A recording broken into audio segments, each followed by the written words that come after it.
राधे राधे, जय श्री कृष्णा, जय श्री हरि बोल। योगिनी एकादशी की सभी को हार्दिक बधाइयाँ।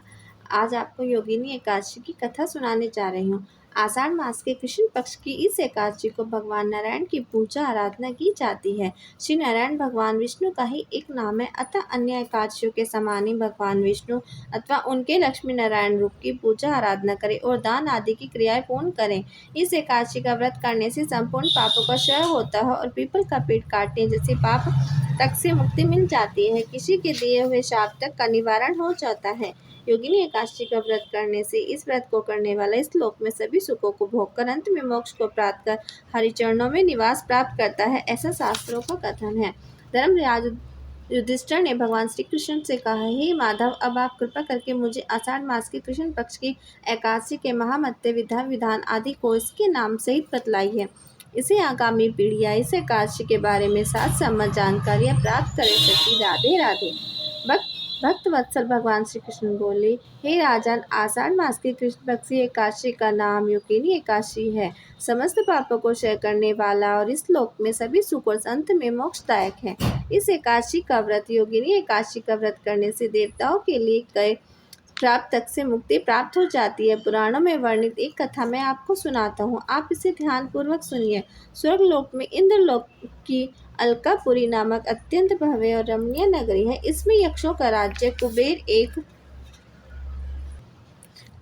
भव्य भवन में रहता था। कुबेर प्रबल शिव भक्त था और प्रतिदिन प्रातः काल शिव जी की पूजा आराधना किया करता था। हेम नामक एक माली प्रतिदिन पूजा के लिए मानसरोवर से फूल लाकर कुबेर के यहाँ पहुँचाया करता था।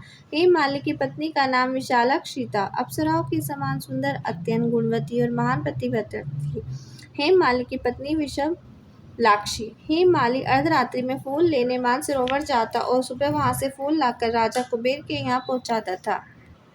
एक दिन वह मानसरोवर से पुष्प तो ले आया, परंतु कामातुर होने के कारण मार्ग में ही अपने घर रुक गया और पत्नी के साथ हास्य विनोद और रमण करने में तल्लीन हो गया। जब दोपहर तक कुबेर के पास पूजा के लिए फूल नहीं पहुंचे तो कुबेर ने अपने सेवकों का पता करने के लिए हेममाली के घर भेजा। सेवकों ने राजा कुबेर को आकर बताया कि वह पापी तो काम के वशीभूत होकर अपनी स्त्री से हास्य विनोद तथा रमण करने में लगा है। यह सुनकर कुबेर ने क्रोधित होकर हेममाली को बुलाकर लाने की आज्ञा दी। हेममाली भय से कांपता हुआ कुबेर के सामने उपस्थित हुआ। उसे देखकर क्रोध के मारे कुबेर के नेत्र लाल हो गए और फिर कहने लगा, अरे पापी नीच कामी, तूने मेरे पूजनेश्वरों के भी ईश्वर श्री शिवजी महाराज का अनादर किया है। इसलिए मैं तुमको शाप देता हूँ कि तू स्त्री का वियोग सहेगा और मृत्युलोक में जाकर कोढ़ी होगा। कुबेर के शाप के कारण वह माली स्वर्ग से पृथ्वी पर जा गिरा और उसी क्षण कोढ़ी हो गया। मृत्युलोक में आकर हेममाली ने घोर कष्ट भोगे। भयानक जंगलों में बिना अन्न और जल के भटकता रहा। रात्रि को निद्रा भी नहीं आती थी, परंतु शिवजी की पूजा के प्रभाव से उसको पिछले जन्म की स्मृति का ज्ञान अवश्य रहा। घूमते घूमते एक दिन वह मार्कंडेय ऋषि के आश्रम में पहुंचा। हेममाली वहां जाकर उनके चरणों में गिर पड़ा।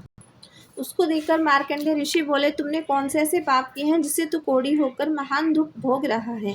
हेममाली बोला, हे मुनि, कुबेर का सेवक हूँ। मैं राजा की पूजा के लिए प्रतिदिन पुष्प लाया करता था। एक दिन अपनी स्त्री के साथ विहार करते करते देर हो गई और दोपहर तक पुष्प लेकर न पहुंचा, तो उन्होंने मुझको श्राप दिया कि तू अपनी स्त्री का वियोग सहते हुए मृत्युलोक में जाकर कोढ़ी बनकर दुख भोगेगा। इससे मैं कोढ़ी हो गया और महान कष्टों को भोग रहा हूँ। आप कोई ऐसा उपाय बतलाइए जिससे मेरी मुक्ति हो। हेममाली की यह व्यथा सुनकर ऋषि बोले, तूने मेरे सन्मुख सत्य वचन कहे हैं, इसलिए मैं तेरे उद्धार के लिए एक व्रत बताता हूँ। यदि तू आषाढ़ मास के कृष्ण पक्ष की योगिनी नामक एकादशी का विधि पूर्वक व्रत करेगा तो तेरे समस्त पाप नष्ट हो जाएंगे। इस पर हेममाली बहुत प्रसन्न हुए और मुनि के वचनों के सुनकर योगिनी एकादशी का विधि पूर्वक व्रत किया। इसके प्रभाव से वह फिर अपने पुराने रूप में आ गया और अलकापुरी पहुंचकर अपनी स्त्री के साथ आनंद पूर्वक रहने लगा। हे राजन, इस योगिनी एकादशी की कथा पढ़ने अथवा सुनने का फल ही 88 सहस्त्र ब्राह्मणों के भोजन कराने के बराबर है, जबकि इसका व्रत करने पर तो समस्त पाप दूर होकर अंत में स्वर्ग की प्राप्ति होती है। जय श्री राधे, जय श्री राधे कृष्णा, जय श्री हरि बोल, जय श्री हरि बोल, जय श्री कृष्ण, जय विष्णु भगवान जी की जय हो, खाटू श्याम बाबा की।